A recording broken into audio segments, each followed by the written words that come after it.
Hi guys, we're back with the second instalment of the ABUS Bravus series. Today we're looking at the ABUS Bravus 2000. It's the big brother of the ABUS Bravus 1000. By looking at the keys we can see that ABUS Bravus 1000 just had that one row of 6 pins and the trap pin, and the ABUS Bravus 2000 has 2 rows of 6 pins, 2 rows of pins, 6 pins at the bottom, 4 pins at the top, and of course the trap pin. We're going to see if there's any difference really between picking of these two locks. The bitting is a bit different on the 2000 today. We've got a very low set number 1, pretty low set number 4, extremely high set 5, 6 and 2, and a medium number 3. So we've got to be very careful when we're picking 5, 6 and 2 that we don't overset it. Get a bit more light on the situation. This needs very fine touch. I'm probably going to be oversetting stuff all the time. I need to reset it. Let's go 1, 2, 3, 4. First binder is number 5. Goes a little tiny nudge out the way. Next binder is number 1. I'm caught up on it as I come back. I set that with a deeper pick, with a thicker pick. Sorry.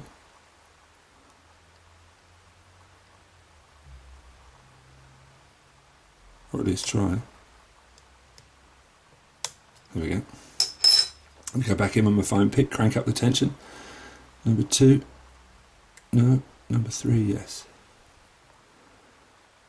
Release the tension a little. Set number 3, number 2.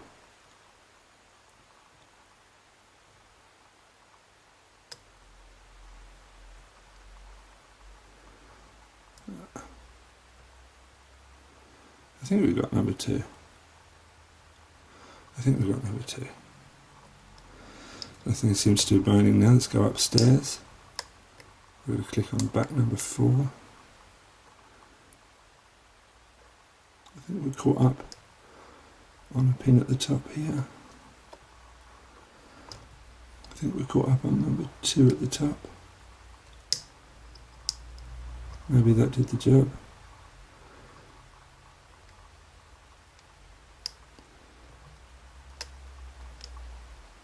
I think that was number 4 at the top.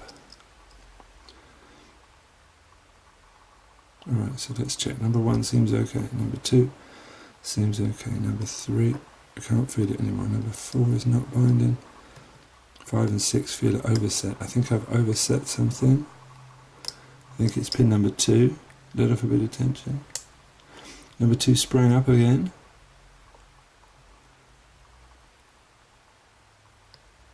I've got a click from it that time. So let's go 1, 2, 3,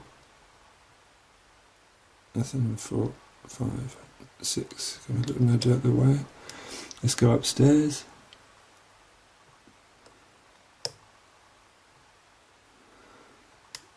Got a nudge off number 3, I think. Let's go back in with a thicker pick. 1, okay. 2, now we've got a false set on hitting 2. Probably means that pin number 4 now needs to be set downstairs. Okay, it's going to be a spool, of course, if you remember the pinning from yesterday. Loosen up the tension, wiggle on top of it.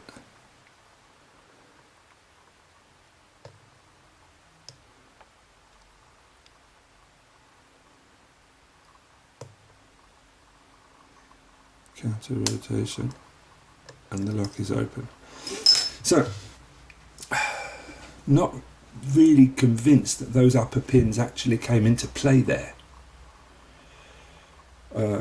Definitely felt like they were binding, and I definitely felt like I was nudging them out of the way. Come on, let's just play the game through. Turn it 180 degrees, and of course it gets stuck. Let's try and hit our trap pin and get the cylinder turned all the way around. We're going to get it open and see if there is any way that those upper pins could actually come into play. I'm getting better with that trap pin already, eh?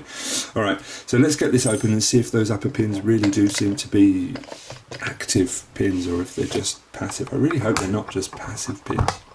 Locky is advertised as having 10 active pins in 2 rows. I must say, when I was picking it this morning, I did get hung up, or it seems that I got hung up on an upper pin, and when I picked the upper pin, the cylinder opened. I didn't get that false set, so I guess not as big as that anyway, so I guess I must have set the spool first. We'll see. It's a little bit of a turn like I did yesterday. Now, as I say, this is the first time I've ever gutted this, so I don't know what's going to happen with those upper pins. I'm going to need a finger at the top. I think I've got them. I think we're doing okay. So let's dump out our key pins. They should be standard as they were yesterday. Now,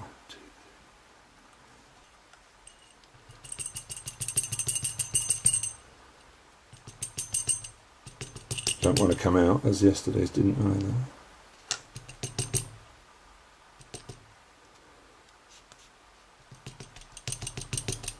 Oh, what's that? Oh, don't know what that is. We'll check that out in a minute. Sorry for these butter fingers. Okay. Let's come up to the top. We can see that fabulous trap pin. I'm going to try and get that out first if I can. I've still got the key, haven't I? So I won't be able to. Alright, now we can see these upper pins here that are spring controlled. So if they are spring controlled, it would seem to me that they have to be active in some way or shape, shape or form.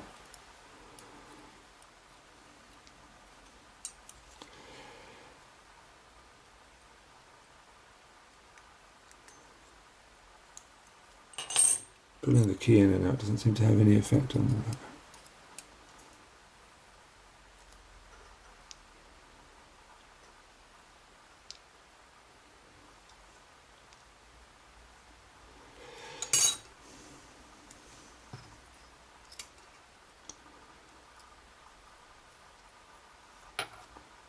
That, of course, is our trap pin.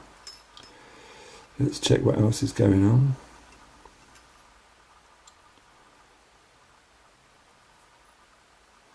That funny thing that fell out a minute ago, I would say,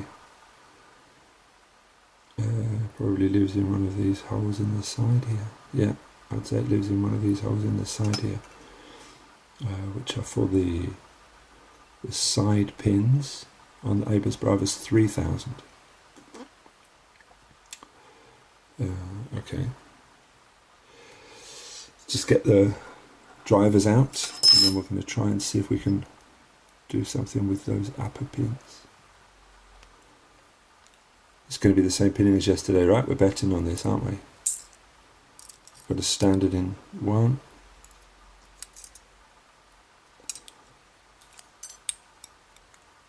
Got a spool in 2.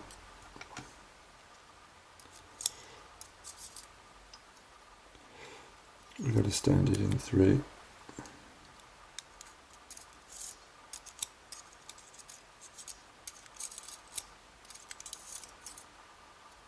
We've got a spool in 4, right? Yeah, spool in 4.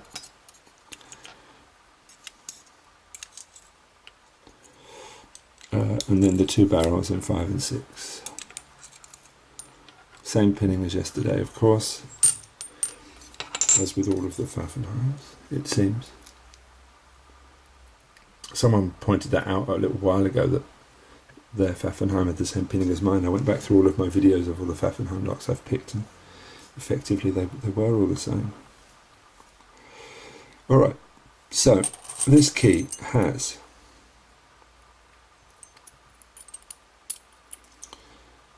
for the upper pins very, very small grooves at the back and very, very deep grooves at the front, which would seem to mean that these active pins do something. Now, they have a spring. Do they compress? Well, they don't seem to compress, so what on earth is that spring for? That's the question. What on earth is that spring for if they don't compress?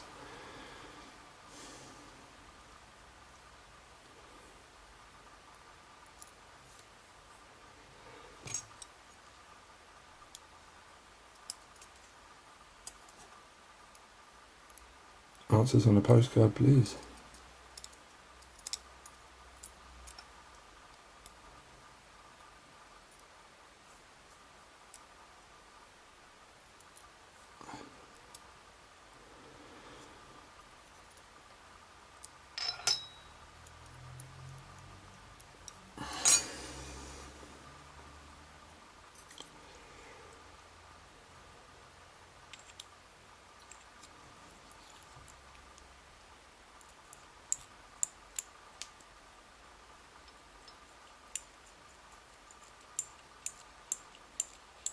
You don't seem to stop the cylinder turning round.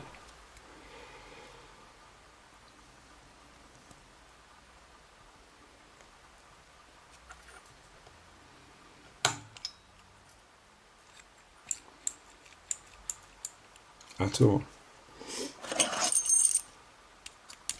And if we put in the wrong key, then the cylinder doesn't turn. So it seems to be that they are only passive. And if you put the right key in, they do turn. So it seems to be they're just key control pins, maybe, because with no key, they don't seem to have any effect. While I was picking it, it really felt like they needed a nudge, though. So, okay. We can see quite clearly, therefore, that in terms of picking, there is no difference between an ABUS Bravus 1000 and an ABUS Bravus 2000. Those pins really are only for key control. As I say, if I put the key back from the ABUS Bravus 1000, it won't open, because those key control pins at the top will stop it. However, if I put in the key for the ABUS Bravus 2000, they do turn. That's disappointing in terms of picking, so it looks like I've just picked the same lock as yesterday. Alright, well thanks for watching guys anyway, and speak soon.